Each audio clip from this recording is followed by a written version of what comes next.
Olá! Hoje a gente vai falar um pouquinho sobre concentração de renda. Concentração de renda no Brasil, e a gente vai discutir um pouquinho da origem da concentração de renda no Brasil. Como é que surge isso? Né? A gente vai ver no primeiro momento que o Brasil, embora seja uma nação que tenha recursos, que tenha uma economia diversificada, que tenha um parque industrial diversificado, embora estejamos passando por um processo de desindustrialização, embora tenhamos em vários níveis de governo secretarias de desinvestimento, de desestatização, ainda somos uma grande potência econômica. Nós estamos no 9º lugar do ranking do PIB. O nosso PIB corresponde a 7,3 trilhões de reais por ano. Né? Isso foi o PIB do ano passado, de 2019. As coisas de 2020 ainda estão acontecendo e a gente ainda vai ver o resultado da pandemia mais específico no PIB. Por outro lado, no ranking da distribuição dessa riqueza declarada, é importante dizer isso, a gente pode ver quando a gente vai no mercado que nem sempre a gente ganha nota fiscal, ou seja, existe uma economia, existe uma riqueza que não é declarada, né? Mas se a gente pegar toda essa riqueza, todos esses trilhões de PIB e dividir com a população, a gente vai cair do 9º lugar para o 79º lugar. Ou seja, né,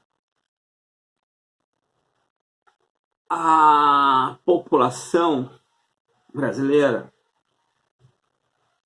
dividindo toda a renda, se o índice de Gini fosse zero, se toda essa riqueza fosse dividida com cada habitante do Brasil, nós teríamos um PIB per capita de 33,59 mil reais, com 82 centavos por ano.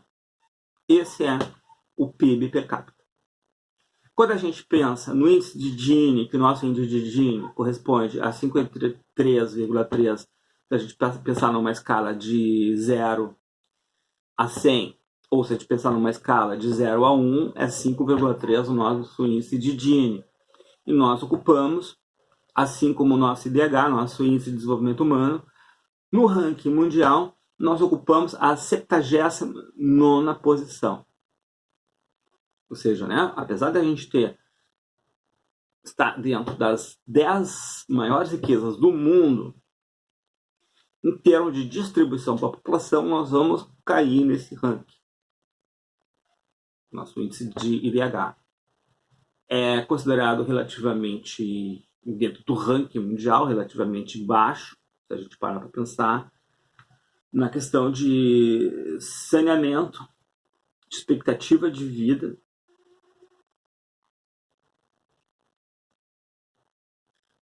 É um índice relativamente grande. Bem,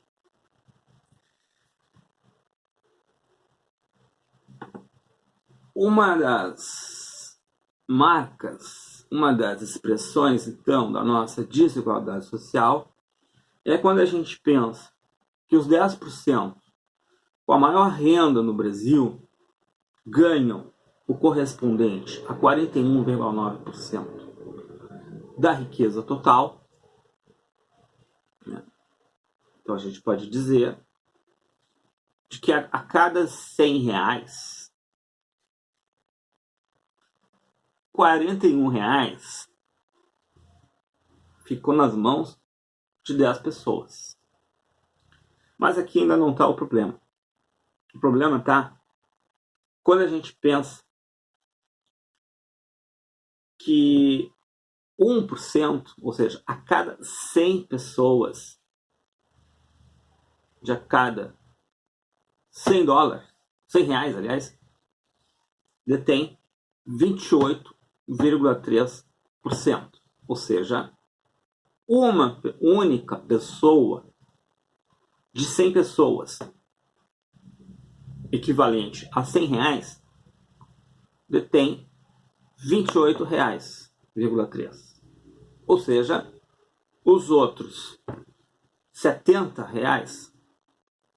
70 e poucos reais, vão ser distribuídos com quem? Com os 99 que ficaram de fora. Ou seja, enquanto que uma única pessoa vai ter quase R$ 30, 90 pessoas vão ter menos de R$ 1. Claro que a gente pode pensar que vai ter toda uma estrutura, né, de desigualdade. Tem os 10%, tem metade, e os outros 1%. Bem, e aí o que resta para 1% da população? Essa estrutura desigual no Brasil, ela tem uma origem. Ela não surgiu do nada. Não é algo que a gente estava dormindo, acordou e acordou num país desigual. Não. Essa origem da desigualdade, a origem da desigualdade, a gente vai achar onde? A gente vai achar na nossa própria estrutura da nossa origem. O Brasil pré-colonial, que não existia Brasil, diga-se de passagem, mas entre os índios não existia propriedade privada. Alguns historiadores vão dizer que a gente estava se encaminhando para ter alguma forma de propriedade. Vide os nossos colegas vizinhos, incas, né, os guaranis. Mas o fato é que não existia propriedade. Então a gente pode dizer que não existia no Brasil pré-colonial uma desigualdade econômica. A gente pode dizer que existia uma desigualdade de gênero, a gente pode dizer que existia uma desigualdade política, mas econômica não. Mas quando a gente se torna uma colônia, quando esse território se torna uma colônia, quando a gente vai passar por um processo de colonização, aí a gente tem que estar atento na nossa estrutura social. Como é que é estruturado o Brasil colônia? O Brasil colônia é estruturado com uma quantidade pequena de brancos proprietários de terras, proprietários de latifúndio. Dica-se de passagem, o latifúndio era necessário. Dentro daquele ponto de vista português, o latifúndio era necessário, porque era a única forma de tu vir para cá, produzir alguma coisa, se dedicar à produção. No caso da cana-de-açúcar, só com latifúndio se poderia pensar e produzir cana-de-açúcar e só produzir cana-de-açúcar, não ter uma economia de subsistência, para poder ter algum retorno e dar lucro para Portugal. Mas o ponto que é importante frisar aqui é que nesse momento, então, do início da colonização, a gente já está estruturando o que a gente tem hoje. Uma pequena parcela da população branca, proprietária, e uma grande parcela da população negra e que não tem nada, porque foram escravizados. Essa é a nossa estrutura. E nesse momento do Brasil colônia, a nossa sociedade era de extremo, não existia camadas médias. Ou tu era branco, proprietário, que a gente poderia chamar de rico, né? Ou tu era escravo, que não tinha nada. As camadas intermediárias no Brasil, elas vão surgir quando a gente tem o desenvolvimento do Sudeste, que vai surgir uma economia voltada para a extração do ouro. É o Brasil desenvolvendo o que a gente pode chamar os primeiros passos do mercado interno. Mas também a gente pode pensar num primeiro classe média, que são aqueles que vão trabalhar na estrutura burocrática do controle da extração, da extração do ouro. A gente pode pensar também que naquela estrutura da mineração,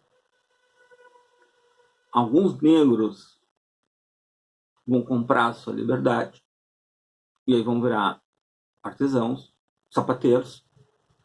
É uma classe média relativamente baixa. Esse momento da mineração, que a princípio era para gerar riqueza para todo mundo que achasse ouro, vai se mostrar que não era bem assim. Porque no início da distribuição do ouro, vale lembrar que as terras eram consideradas de Portugal, do rei português, e aí a extração do ouro,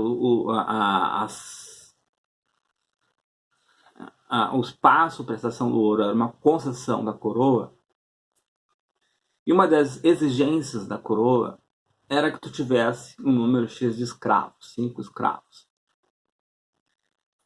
Esses mineradores muitas vezes vão ser originários, não se esqueçam que a gente teve aquele período de concorrência do açúcar com o açúcar das Antilhas, então alguns proprietários de engenho vão para falência, alguns brancos, bastardos, vão querer enriquecer nessa economia da extração do ouro.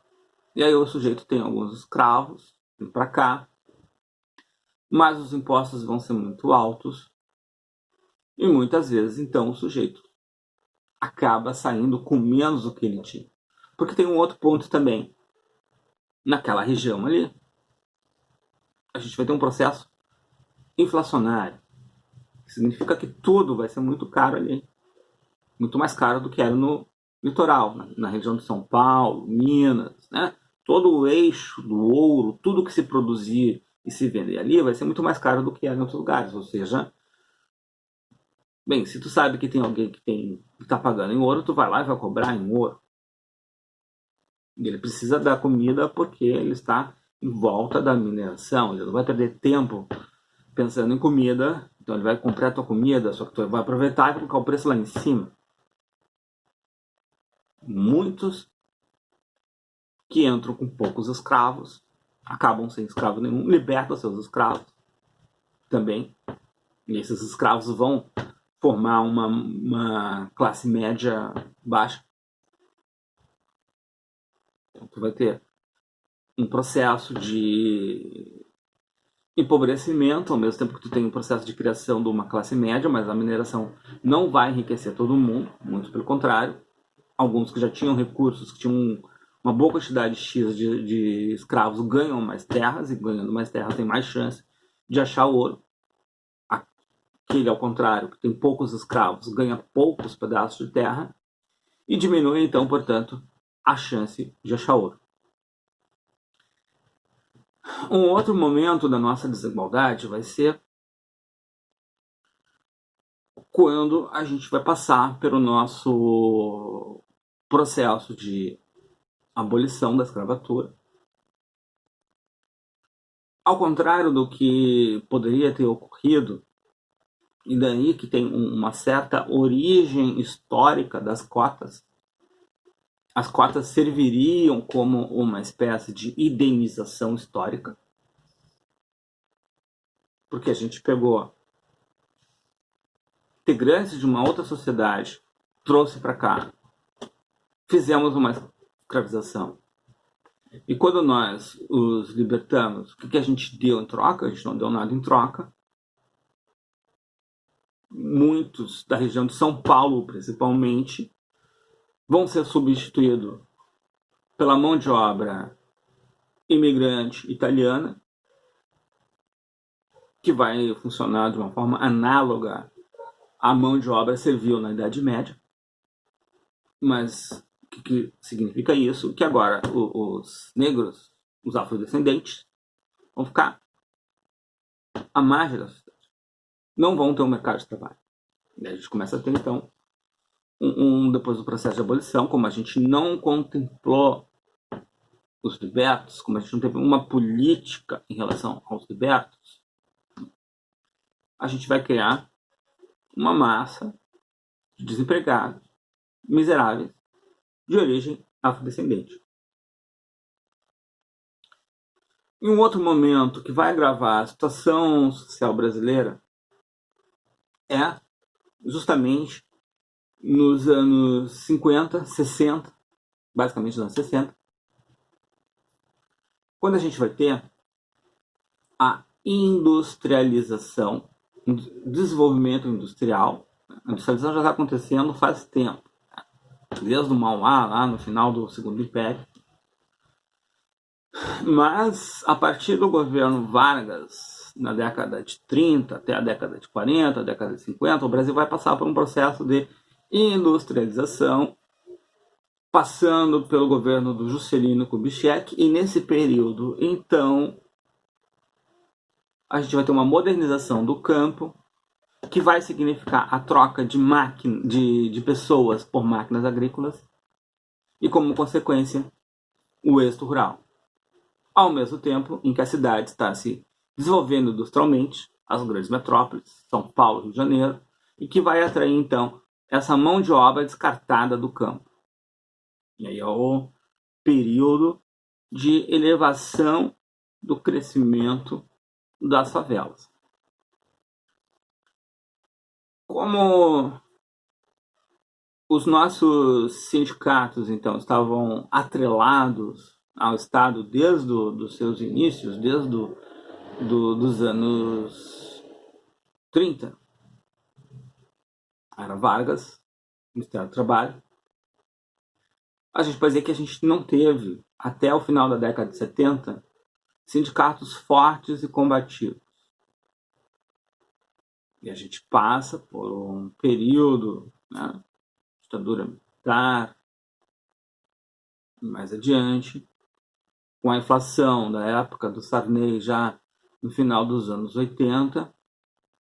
Então esse é o retrato, em linhas bem gerais, obviamente, de como a gente consegue hoje ser, então, um país com alto PIB, mas com uma péssima distribuição de renda. Repetindo, nós fomos estruturados dessa forma.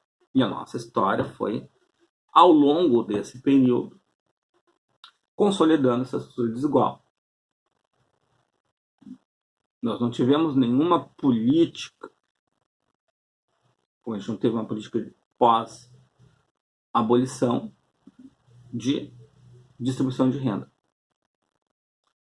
Então é isso.